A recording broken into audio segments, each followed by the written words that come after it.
Hi, I'm Nathan, and you're listening to the Queer Conscious Podcast.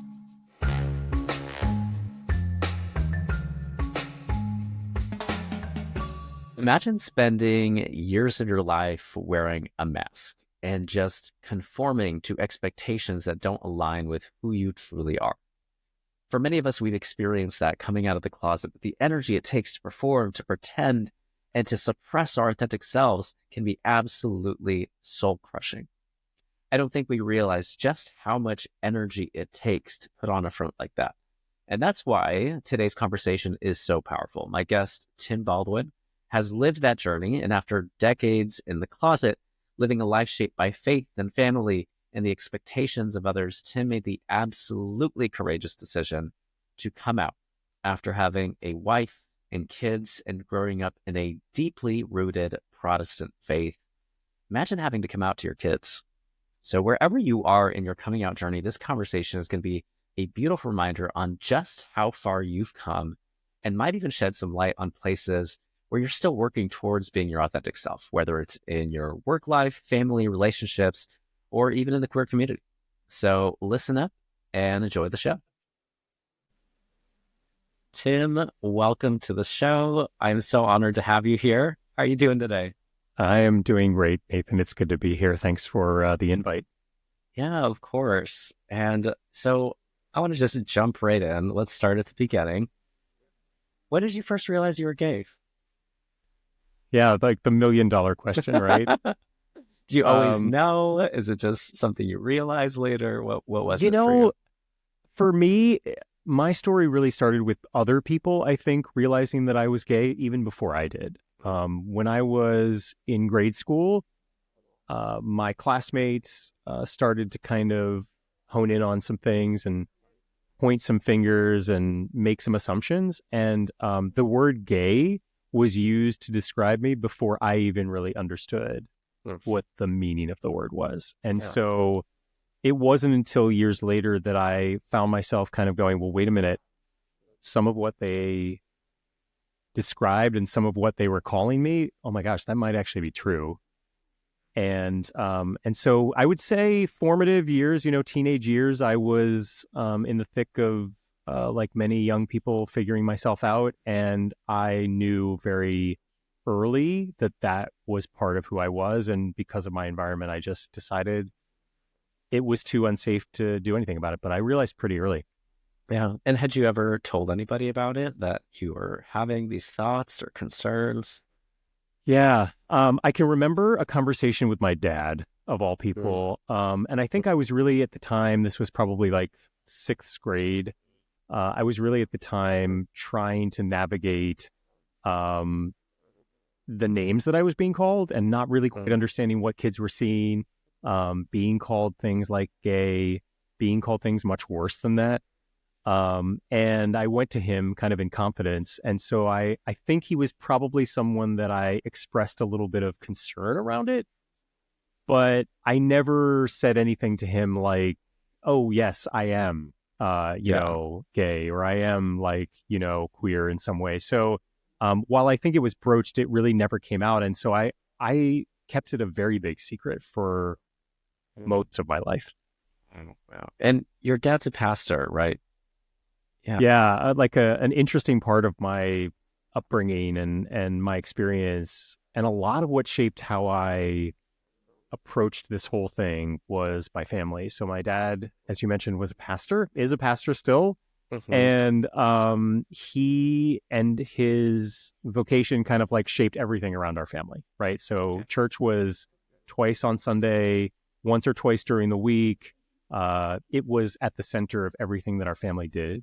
And so that experience kept me from an early age understanding, at least within the faith community that I was part of, that it wasn't safe to in any way be queer. And so I was going to say, how was that conversation just telling him, hey, these people are calling me gay, I have concerns? Yeah, I mean, I think it's funny, like looking back on that, I'm not sure that, he remembers it. But for me, I think that it was kind of formative. And I remember being in tears. I remember being kind of upset. I don't think he made that big of a deal about it at the time. I think he kind of Yeah. dismissed it as kids being kids, because he didn't want to, any more than I did, right? He didn't want to believe that that was something that was there. And so I think we both got through that. And, since that point, we didn't talk about it. And there wasn't any indication. I did a lot of work essentially as a teenager and as a young adult to try to kind of compartmentalize how I was feeling and Mm. not pick at it and date girls and all of those things. Mhm. Yeah. So you dated girls, right? So I did. eventually you compartmentalized the gay identity Yeah. and started dating girls, and eventually you got married. So what was that journey like? Did they know you were going through this as you were dating them, or was that just your little secret with yourself? Oh, wow. It was absolutely a secret. And I had Yeah. done such a job on my own thinking to try and bury this part of myself. It wasn't safe. The church had kind of taught me that I really shouldn't be gay. I grew up in the 80s. And so that was at the height of a lot of things culturally and socially that were happening, including the AIDS crisis. And so being queer for a variety of reasons was just not safe. So I did this really um, deep fake on myself. I really lied to myself and just said, you know what? I am not this. Even when I had attractions, even when I found myself drawn to other boys, no, there's no way I'm that. And so I followed it. And as I got into high school and college, I did what teenagers my age were expected to do. I dated. I went to the movies with girls, and you know I was also really close friends with many of those girls. I mean, I think in hindsight, most of those relationships were more based on friendship than anything else. But I liked spending time with these, girls, and so I found that I was able to, in my mind anyway, able to kind of be the straight person that I thought I was expected to be. And so getting Yeah. married when I went off to college and met another friend, she was a great Mhm. friend, first and Yeah. foremost. Yeah. Um, you know, dating her was not really like dating. We were really just friends that hung out. And when it came time to graduate and move on from college, I thought, this is this is going to work out. I'm going to be with this woman and I'm going to marry her. This is what I'm expected to do. Yeah. And I loved her. I still love her. And so, it wasn't as though I felt I was, kind of faking any feelings for her. I just had this undercurrent of being attracted to men. Yeah. This you say that so sinisterly, right? This undercurrent, Well, and that's right? how it But was presented to me. Yeah. yeah. It was like, wait a minute, I can't be this. And so I was engaged in behaviors that were clearly, at the time I should have seen as like queer. I was interested in the men's fitness magazines and, Mhm. the kind of outward expressions of male sexuality, but I would never have seen myself at the time as queer. Yeah. And so you really thought that you had achieved a straight life. You mean you were dating Hmm. women, got married to a woman, you compartmentalized this part of yourself. Was there any escape for you or anything that you felt like, oh, this is my time to like be with who I truly am? Was there anything like that? I would say not so much. I mean, I think there Mhm. were relationships that I had in my life, very few. I didn't have deep friendships with a lot of people, but I had one or two male relationships, particularly as I got into my, kind of career and my working life that were close friends. And those relationships, those friendships were fuel for this part of myself that I Mm. didn't really want to admit was there. Like I was still kind of in very deep denial, even as a young married person.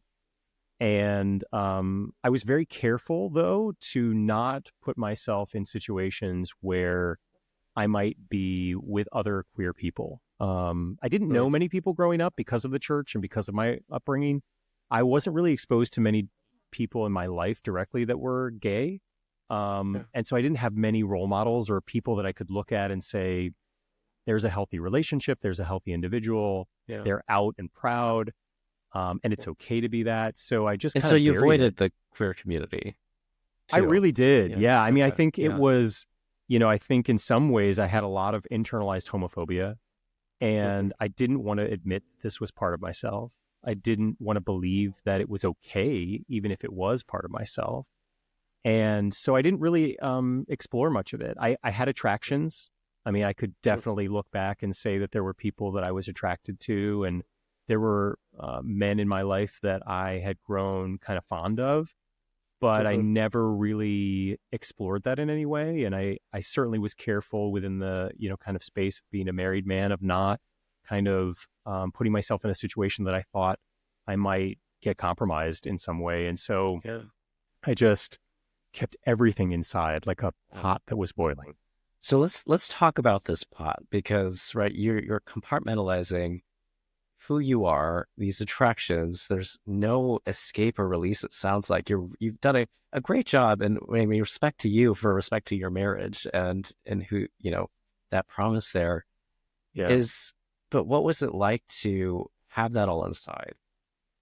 Yeah. I think I didn't know how bad it was until it caught up with me. Years of doing this kind of mental gymnastics where you think a lot about what situation you're in, who's there, how are they going to perceive things. Yeah. I spent a lot of energy, I mean, exhaustive energy, just trying to kind of think through those situations. And I was never in a place where I felt like I could just be myself. So I was always thinking about everything. And so over time, that weight just got heavier and heavier, and the pot, kind of boiled faster and hotter. And it wasn't something that I addressed or even wanted to recognize was there until it got to the point that it boiled over. And I would say that, for all of the effort that I put in, right, this thinking and the compartmentalization, looking back, I'm sure there were people that probably looked at me and saw this part of myself very clearly, despite my best efforts or what I thought were my best efforts, they saw me for who I was. Wow. Yeah. And who was that? What's that? Who was that they saw you for? I think they saw something that I didn't want to see, right? Like they saw my sexuality. They saw that I was a gay man. They saw that I was in a marriage, that I was married with kids. And I think there were, quite a few people, although I don't know this as fact. I think there were probably quite a few people that saw parts of my personality, parts of my identity, and, maybe suspected that I was gay or suspected that I might be attracted to men. And that, just the thought of that was something that would have sent me at the time into a panic, the idea that anyone might think this about me. And I worked really hard. And the irony of that is that you spend all of this time and energy trying to convince yourself and convince other people that you're not who you are. And in reality, it's really hard, I think, to hide who you truly are. And so at what point could you just not do it anymore? Yeah, I mean, I went many years. I got married relatively young. I was about 25 when I got married. And, shortly after getting married, my wife and I started a family.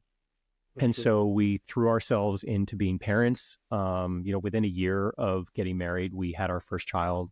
Within 2 years, we had two children. By the time year 3 or 4 rolled around, we had three. And so, I kept myself very busy for many years as a father and as a husband. And it wasn't until 2014, so about 10 years ago, the summer of 2014, I had been dealing with depression, and I've always been a person that's had a lot of anxiety. Although I think looking back, a lot of that anxiety was fueled by this exact thing. And I reached a point where I just was on the verge of a nervous breakdown. And I didn't realize that this weight was essentially catching up with me, and I couldn't do it anymore. So after carrying it for most of my married adult life, at the time I was late 30s. and should have been really living the good life as a married father. I was stressed, I was anxious, and I was broken. And so it just all literally came crashing down around me. Yeah. And I think that's such a trap that we fall into before we're coming out of it. We think that we can hide it. We think we can fix ourselves. We think we can turn this around, Yeah. and it just builds and builds. And so for you, that was anxiety, this nervous breakdown. I'm Yeah. curious, well, like, what did that anxiety sound like to you? Like, was it thoughts about you being gay? Did it just manifest as other anxieties? Like, what did it sound like? Yeah, that's a great question. I think for me, because I had really tried so hard to not address this part of myself, it came out in the form of panic. I had multiple,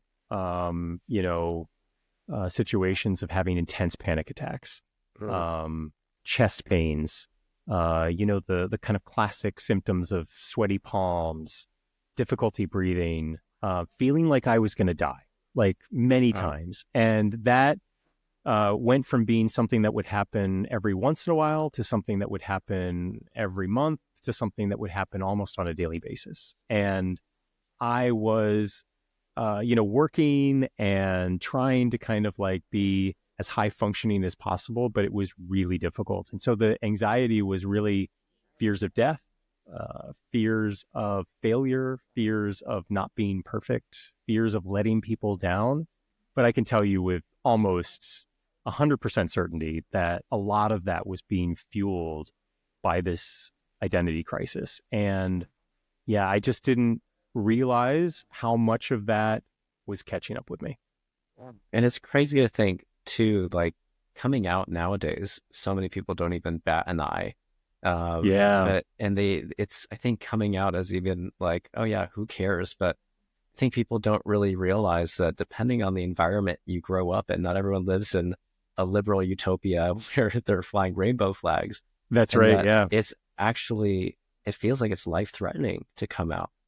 So, Oh, and especially, absolutely. yeah, and especially for Absolutely. you to have built a family on this, right? For So, me, it definitely felt like that. It felt yeah, as though if I were to have said anything out loud, if I was to break this secret that I had, that it would be life ending. And, I definitely appreciate how much has evolved and changed in the course of my life. If you would have told me when I got married that gay marriage would have become something that our society would have embraced, I would not have believed it. And I didn't see that as a possibility. And so, yeah, having a family, having kids, the path that I saw to getting that was following this very kind of formulated, straight, existence, and everything around me kind of reinforced that. So yeah, I definitely thought that it was, kind of a dire situation. And in saying it now, it almost seems laughable, right? Because to your point, there are lots of people that don't have the experience of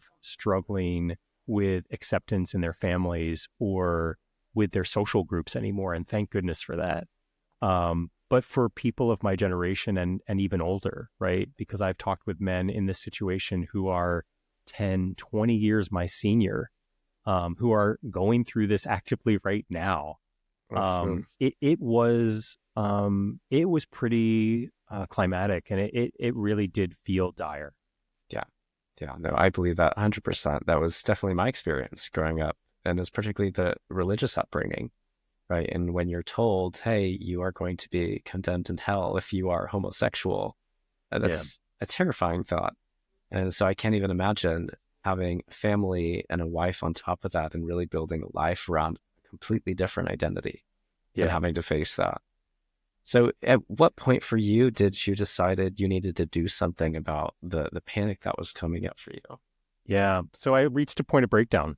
So I think I mentioned, I had this kind of building anxiety, this building stress.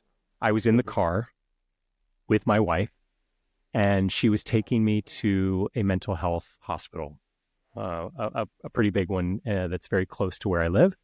And in the car, I was in tears, I was crying. I was literally just kind of broken, and she couldn't quite figure out what was going on. And she said, kind of in a moment of desperation, "What's happening?" And I don't know what happened in me in that moment, but I think I realized that if it was kind of a choice between either saying something and getting through this, or not saying something and having it literally kill me. And I just blurted out, "I'm attracted to men." And her first response was, "Oh shit, Tim." And that kind of moment was the watershed, kind of like the first kind of chink in the dam that I had been holding of all of this kind of emotion and all of these feelings and thoughts. And so that was when things kind of started. And it took me many years, even after that first admission. And I didn't even use the word gay, right? I was kind of so scared and still panicked about this identity that I wasn't willing to say with confidence, "I'm gay." But Were you able that, to feel the relief from that at least, like oh, from that one ab- moment? absolutely. I mean, there was a mix of both relief in that kind of like, I've said something, and she was the first person, right, that I said anything to. I had not talked to friends or, family or anyone. And so there was some relief. Yeah. But there was also the kind of follow up, the reality of like, whoa, Now what? I just said out loud that I'm attracted to men. What does this mean for me and for our marriage? And I would say that it took us years, even after that, to really broach it. I think we had an initial conversation. I went through some therapy. I had been in therapy for many years, but I had not really dealt with this thing. I was dealing with the anxiety. I was dealing with the symptoms, right? Yeah. So the therapy wasn't really working. And now that I had said something, I could really kind of focus on, okay, well, this is the issue that I probably need to address. Yeah. But it took many years before we could have a conversation about it that was real and honest, and that would really help to move something forward. So we had the initial like kind of moment, and then we walked away from it. Yeah. And it wasn't until probably 5 or 6 years later that I was like, "I'm gay." And that was another kind of secondary moment of kind of like her hearing that word, me saying that word, and then it really becoming real. Yeah. So in the meantime, those 5 years, what was the relationship like? Yeah, the relationship is good. I mean, I think, that a lot of people ask me about that. How did I navigate a relationship with a woman? What was my experience like? It was great, actually. And the reason was because our relationship was always built on this friendship, this kind of mutual understanding. And it didn't really become challenging until I became really honest, which ironically was something that my wife had always wanted from me. She always kind of sensed, I think, in our relationship that I had been holding something back. She would ask me frequently, "What's on your mind? What are you thinking?" Kind of knowing that there was something behind the surface. And when I finally kind of, said out loud in these years later, "This is kind of what's happening and this is what I'm feeling." I think it was a moment where she kind of had to reevaluate some things, and I had to kind of go, "This is kind of a part of myself that you haven't seen. I've been dealing with it all on my own." And I was tentative and nervous about how she was going to react. I didn't really know. Yeah. And how did she react? At least to the first piece. Well, after the initial "oh shit" moment, right? Yeah. I think she initially reacted well, but that I think was born out of the idea that I hadn't really said I was gay. I think she thought, I was struggling with my sexuality, but that my sexuality was more fluid, and maybe it was kind of bi or some kind of like broader kind of thing. And I think when I finally admitted, I'm gay, that was where she had a little bit more of a crisis with it, and really kind of thought, well, where do I fit into that? If I'm, your wife, and we are, together, how does that work? And, in retrospect, having now gone through this years ago, although not many years ago, I've talked to many men, right, who are in this situation, men and women, who are in the situation kind of either midlife, later, married, who have kind of come to terms with this or are coming to terms with this. And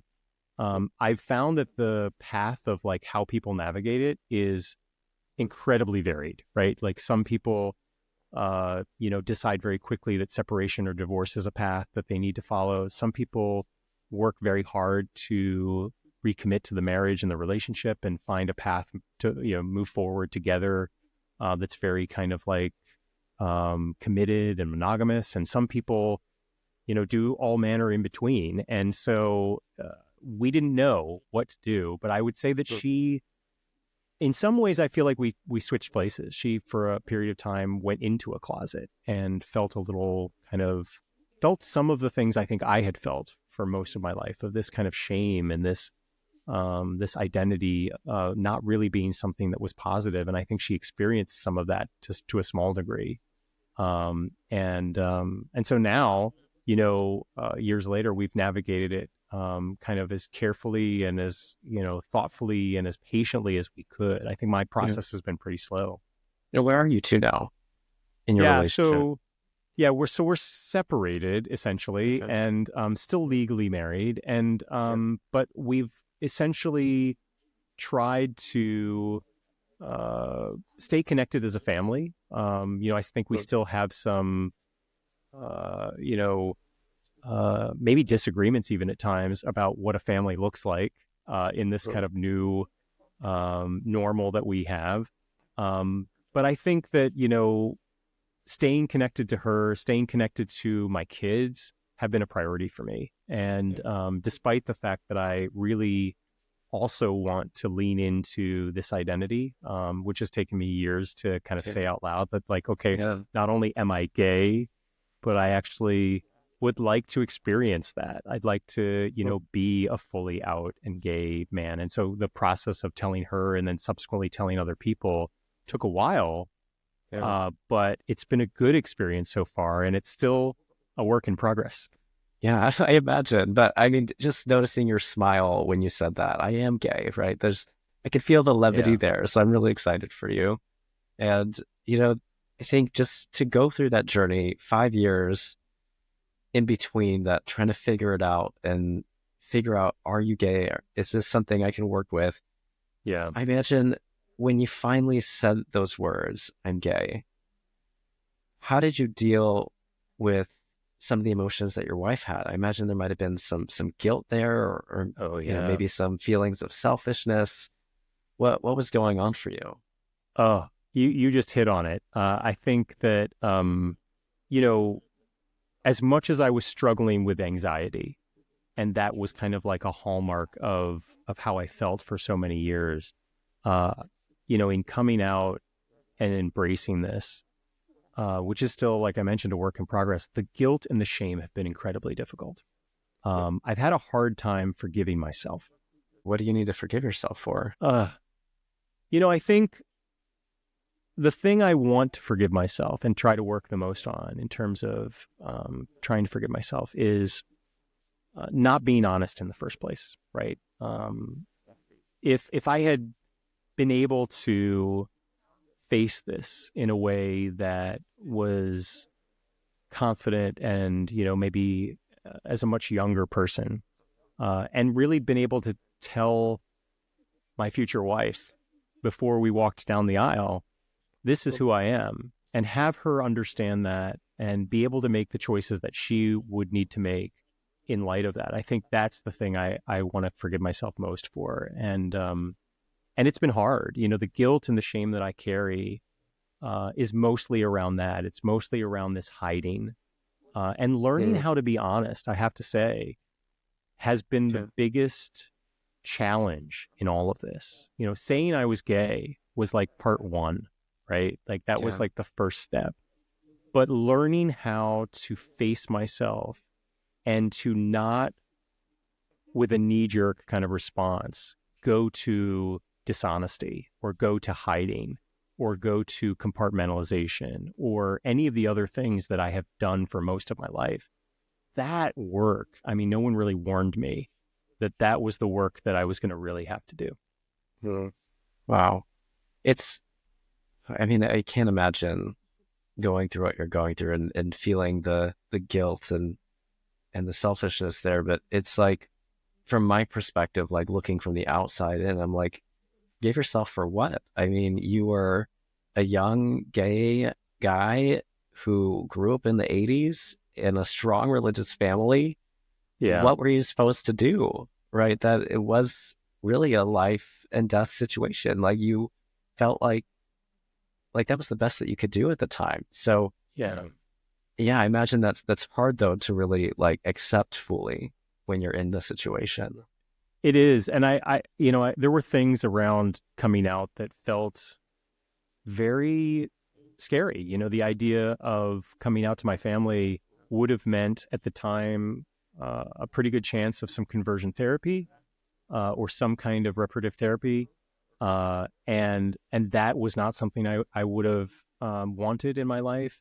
I was really trying to do what was expected of me. And I think that the guilt and the shame, and letting go of that, that is I mean, I've said this before to some friends, it is a life's work for me. It will be the rest of my life kind of learning how to kind of shed all of these things and the selfishness, right? Because I was taught that anything that you did for yourself, anything that you embraced about yourself, any prioritization that you gave to yourself was inherently bad, right? That really you needed to kind of put everybody else ahead of yourself.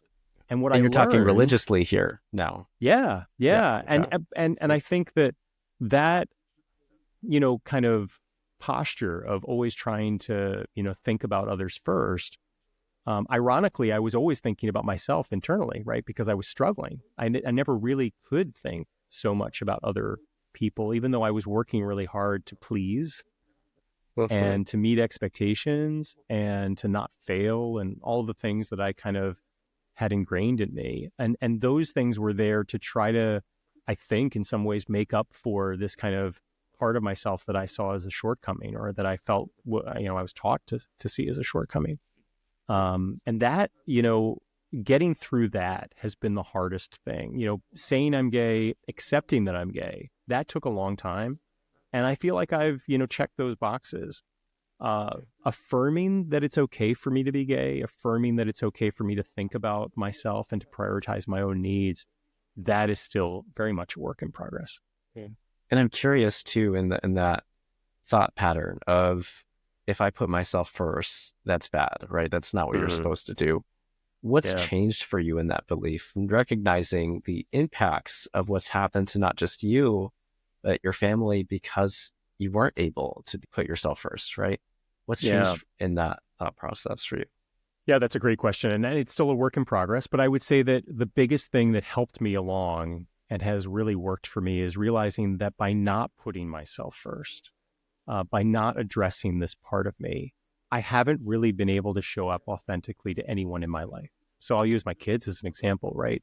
I've been a role model that hasn't really been a great one in the sense that I haven't really modeled for them what it looks like to show up as your full self and how to just confidently and comfortably step into who you are. And because of that, I think our relationship for many years was kind of challenged. It's hard to connect with someone, um, parent or otherwise, right? If you don't have that full person, if you don't know who you're really kind of engaging with. And there was always this piece that was missing. It's the same thing I was mentioning with my wife, where she would kind of poke me and say, "What's going on? Like what's happening in your Yeah, head?" let me in. What's going on? Yeah. And so I think because I kept so many people at a distance, or felt that I had to, Yeah. that really fractured a lot of those relationships. It didn't allow those relationships to blossom. And I think that the thing that I've realized is if I want to have those quality relationships in my life, friendships, romantic relationships, or otherwise, even work relationships, right? Mhm. Being able to put myself first and confidently address some of my needs. That is the thing that then allows my cup to kind of fill up so that it can overflow for other people. Exactly. And I think that's where people take this idea of putting yourself first as something selfish and that it's a bad thing. But Yeah, when you get on an airplane, what do they tell you right in the beginning? Every time is absolutely. put on your oxygen mask first. You can't help someone.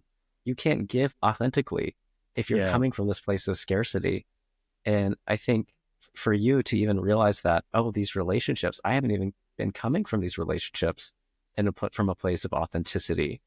So I'm yeah, curious, like, how has your relationships changed, especially with your kids now, being able to yeah. come from this place of authenticity? It's it's changed dramatically, and I will have to say that my kids in all of this experience, I was so worried that they would reject me or that they might respond negatively to my sexuality. The exact opposite happened, and I'm fortunate that that happened. It doesn't happen like that for everyone in this situation, but for me, my kids have just grown up in such a different way than I did, and without a lot of the religious shame that I grew up with. They have embraced me. When I told my kids, there were jokes about, can we have a coming out party for dad? And, can we help find you a boyfriend? Those are things I would have never expected from my kids, who are all now, young adults, and being able to embrace parts of myself and connect with them around things that are part of queer culture. So, sharing the latest dish on Drag Race with my daughter is something that can happen, right? And we do frequently.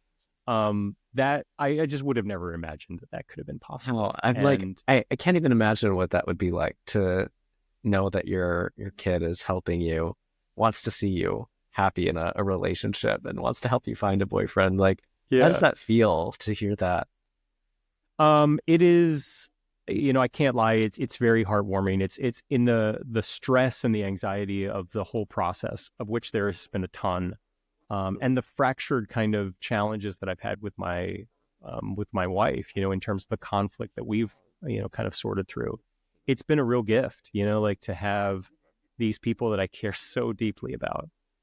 Because I think if any of my kids had come to me early on and said, I just can't accept this part of you, I can't, see you for who you really are, I think it would have been very devastating for me. And I'm not sure that I would have had the same level of confidence and made the same progress, at least not in the same way, without that. And so I'm forever grateful for it. And I think that, I still have some work to do with them to repair what I believe are kind of broken relationships, because I never really formed these deep connections with them, because I was so in my head. I was so stuck in this kind of hamster wheel of thinking, and worrying and panicking about who was going to find out or what was going to happen if something was discovered. So I just couldn't develop close relationships with them. Yeah, and you And I was can't when you're in worried, your head, right? You're not present if you're just worried about how you're for being sure. perceived. For sure. So, I would be at the dinner table, right? And I would kind of be literally in my own head, kind of quiet. And I wanted desperately to be able to engage with them, but I didn't even know where to begin because I couldn't accept who I was. And so everything was very surface. Everything was very kind of superficial. And yeah, so developing relationships with them now, um, is work, right? Because I don't have that foundation to lean on. I have to get to know them in new ways, and they have to get to know me in new ways. And I don't force any part of my life, my queer identity on them. I really try to let them come to me about it. If they want to ask questions, if they want to have conversations, if they want to discuss things, that's certainly something that I entertain. But it's been a gift. It's been a yeah. real kind of treat, and not everyone experiences that. So I'm grateful for it.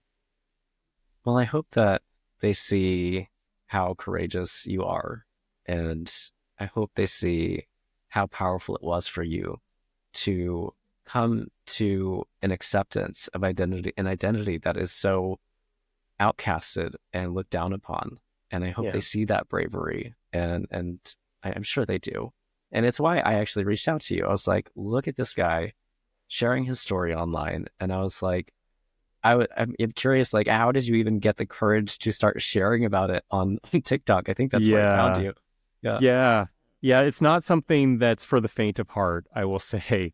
And it wasn't something that I think, fully thought through when I started the process, but I'm kind of an avid social media consumer, right? I work in marketing, so I've always been kind of in that space. And I found platforms like Instagram and TikTok and others to be kind of engaging. And I certainly used them as like distractions in my own personal life.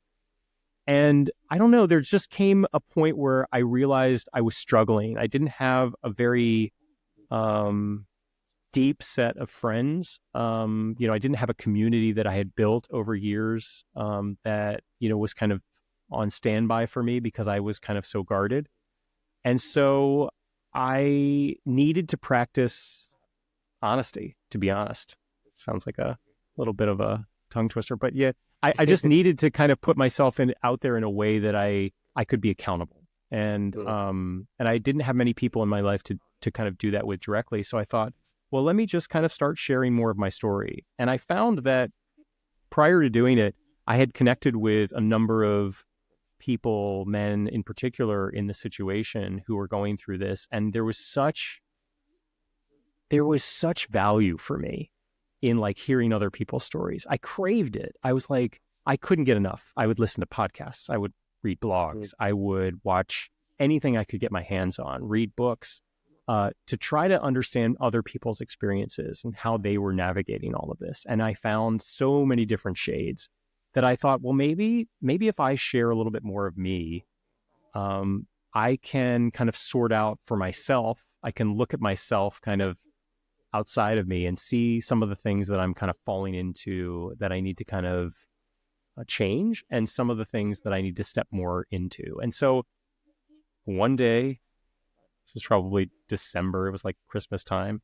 I just did a TikTok, and it was about being gay, and it was about being 40 something, and it was about everything that I was feeling and struggling with. And that led to another and then another. And before I knew it, there were people that were reaching out and saying, thank you for saying this, or me too, right? Like I'm kind of in the throes of this myself. Some of those people who had not even gotten to the point that I had of like telling anyone, right, that this was kind of a part of themselves that they were dealing with. And the more I did that, the more it reinforced for me how important it was for me to be honest with myself.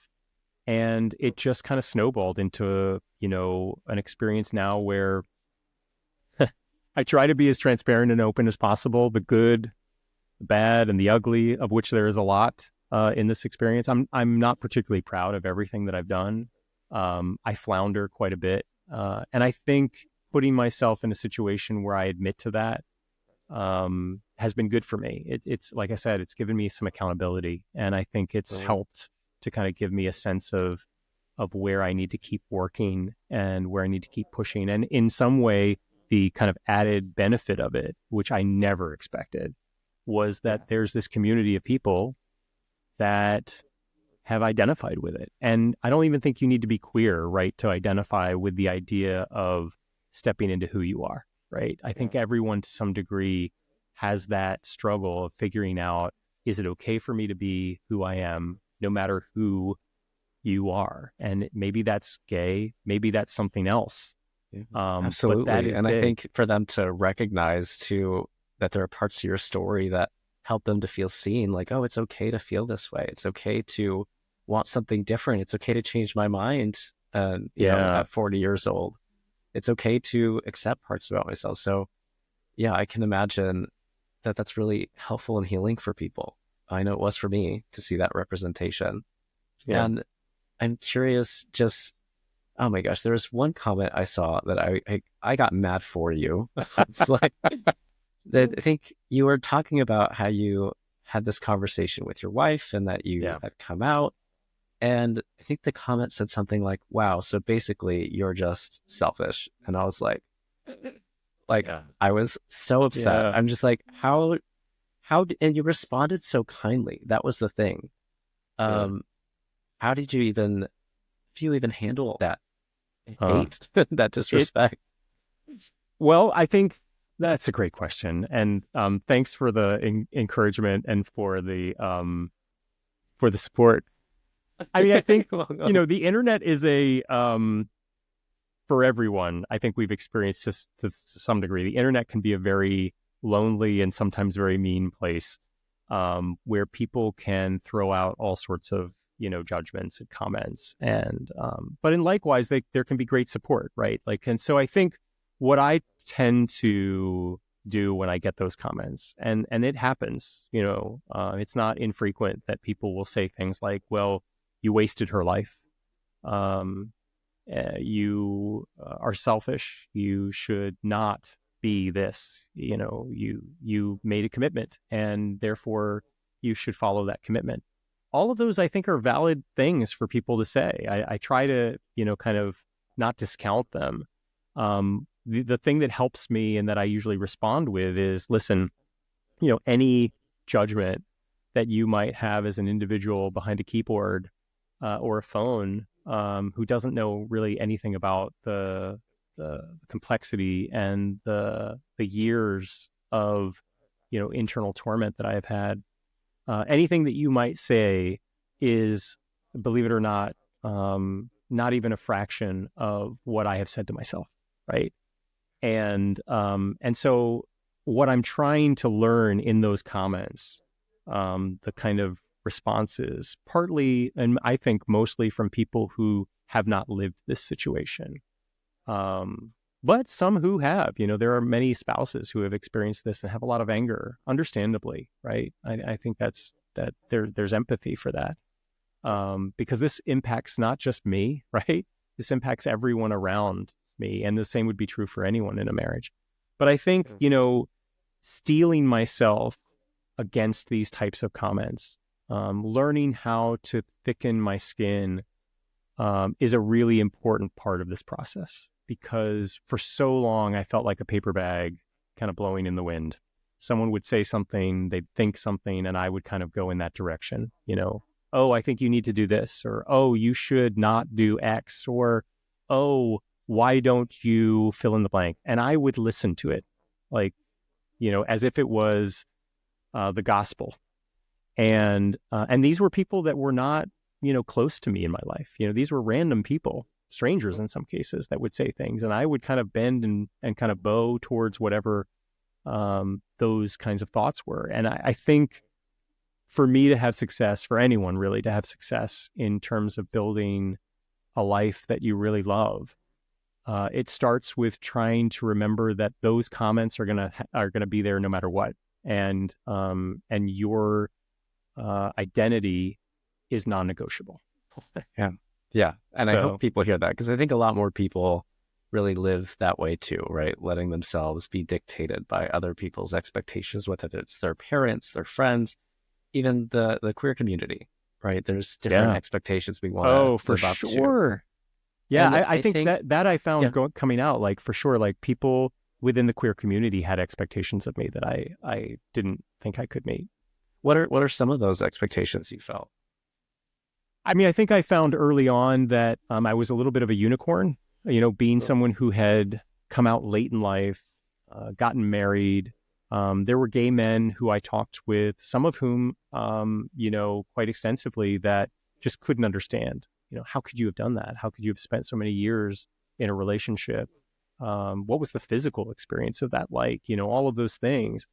And so, in one degree, I could kind of relate to other gay men based on my sexuality, but there was a whole host of things I couldn't. And the same would be true on the side of my life where I had straight friends who would say, well, I just don't understand what it's like to be queer. And I don't understand equally like how you could have been in a situation like you were in. And so that was why finding that kind of very specific, unicorn of a person who kind of knew, okay, wait, I too am a husband or a wife. I too have kids. I too have a lot of the same kind of challenges and thoughts. That was Yeah. really helpful. But I think in the queer community, right, there's expectations about how you dress, what you listen to, how you live, your political affiliations, all sorts of things, right, that we kind of have as like templated expectations. And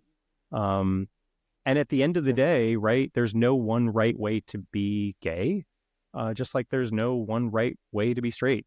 And I And think that's I'm really having that glad we're kind of, having this conversation too, is because I think if people had a little more empathy and yeah, heard what you've gone through to get to where you are in terms of the panic attacks and the conversations and the holding everything in and compartmentalizing yourself, they would understand a little bit more why you did the things you did.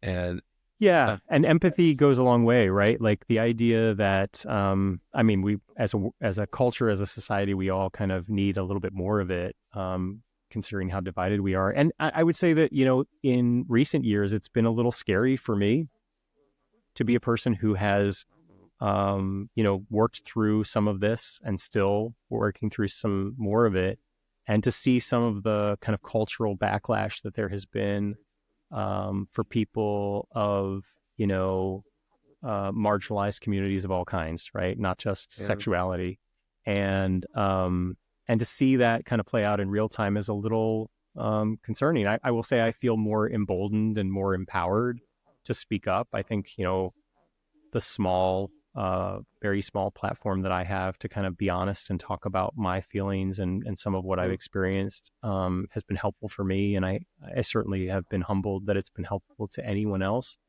yeah, But doing more of that, I think, is important. And the representation, you know, is it matters. You know, I used to think I was one of those people prior to coming out that thought, why does there need to be a gay pride month? Like, why does that have to be a thing? I was one of Um, those gays before. Yep. right? Like, why do there need to be like, you know, parades, and why does everyone have to be so visible and vocal, and why do they have to be in everyone's face about who they are? And I realized in coming out, I totally get it now. It's not about forcing it on other people. It really isn't. It is about um, waking up, looking yourself in the mirror, and saying it's okay to be me. And for many of us, it takes a lifetime to be able to do that with enough confidence that you can walk down the street in a pride flag and say, this is who I am. And so now I have a completely different view of Yeah, that experience. exactly. Right. When you can look at your life and be like, oh, wow, it took all this work to be Right. able to even say I'm gay. I get it now why we celebrate it. And I'm glad you brought that up too, like, because I think, you know, we all go through a phase like that too. I mean, most of us, where that pride, we it makes us feel unsafe. But I think it's because people are so outspoken and loud about it, it kind Yeah. of becomes a lightning rod for us. And we like, oh no, now I'm associated with this group. Oh no, now I'm vulnerable. Now I have to be seen Right. more. And you become Right. part of that, and it's scary, and you don't want it. You can't be just like, you know, live happy little lives, you know, hidden and not make a big deal about things, because it challenges us to be seen in this world. And I think that's why it's Yeah. so scary for people. Yeah. But oh my gosh. But Yeah. I so totally Tim, get it. what are you looking forward to now? Now you are an out man. Yeah. What's there to look forward to in your life now? What's Well, I will tell you that being an out man, at 40 something, almost 50 something, um, it's like being a 14-year-old. It's like being a teenager all over again. And I think that there are a lot of things, you know, sometimes I get asked the question, do you have regrets that you didn't come out earlier? And my response is usually no, not at all, because I needed to go through everything that I needed to go through to get to where I am. And I see everything that I've experienced as kind of purposeful, including my marriage, which I'm quite proud of. You know, the 23 plus years of being married, I see that as not wasted time, like some people on the internet might suggest. Um, I think that what I'm looking most forward to is the freedom to breathe a little bit more freely as me. And I've been such a wound up, pent up, tightly composed kind of person, so stressed and so anxious for most of my life. There are days now that I can wake up and pinch myself and go, I didn't obsess about what I was going to wear today. And I didn't think about what music I was going to play in the car and, how I was going to show up at work, where I'm, out and comfortable. That is not something that I could have ever imagined. If you would have talked to 20-year-old Tim or 30-year-old Tim, I was pretty sure that I was going to go to my grave never saying anything about any of this. And so, doing more discovery, self-discovery, what I've had to do, my life's kind of work, as I mentioned, of shedding the shame and the guilt and the and trying to forgive myself is coupled with this idea of who am I really? Because I worked so hard to be what I thought everyone wanted me to be, that I didn't spend any time kind of really digging into, well, which parts of me are actually me and which parts are the parts that I've kind of created because I thought someone or something wanted me to be that. And so that's what I'm looking forward to, is kind of getting to know myself. I will say loving yourself, as I have discovered, is not so easy. It's really hard. It is, right? It's a fun catchphrase, but the active work of looking at those parts of yourself. First, I think figuring out which parts are you and which parts are not you. Yeah. Right. And I think it's easy to love the parts that other people love, but is that really you? And I think that's really important distinction that you just made.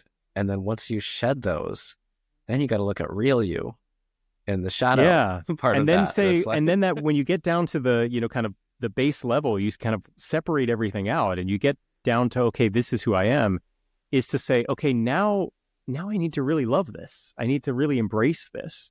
And so the fun part, I think, is the discovery, putting yourself in new situations that you've never been in, walking in a pride parade or, doing something that you've never done before, and discovering how it makes you feel. That's kind of the kind of exciting part. The tough part is, okay, now the voice that's in my head, that's been there my entire life, that I've realized I'm never going to be able to silence fully. I just need to learn how to not pay attention to it, right? And I need to kind of realize that that's just a thought. That's a narrative, and it's not necessarily who I am. And who I am, as I mentioned before, it's non-negotiable. At the end of the day, I have to start figuring that out and then also really embracing it and loving it. Boy, is that hard work. I wish for anyone listening to this, like, it is not easy. You're not alone, because even the greatest self-help gurus out there, I think, would tell you that this is not easy stuff, right? Like, we all, no matter who we are, we all struggle with this to some degree. But if you can figure it out, and if you can take the journey and kind of make progress, it's really about that. That's another thing that I'm trying to embrace, this idea of progress and not perfection, right? Because perfection was what I was trying to live towards. And let me tell you, that did not work. It doesn't really work out. It does not. It's not advisable. I would not say that. Yeah. And I hope that anyone can really take that message, right? You don't have to be married to a woman or someone from an opposite sex to really embrace that. Because I think when we open our hearts, when we're connected to other people, that's when we're really taking advantage of what this life has to offer. And so you don't have to go through these things alone.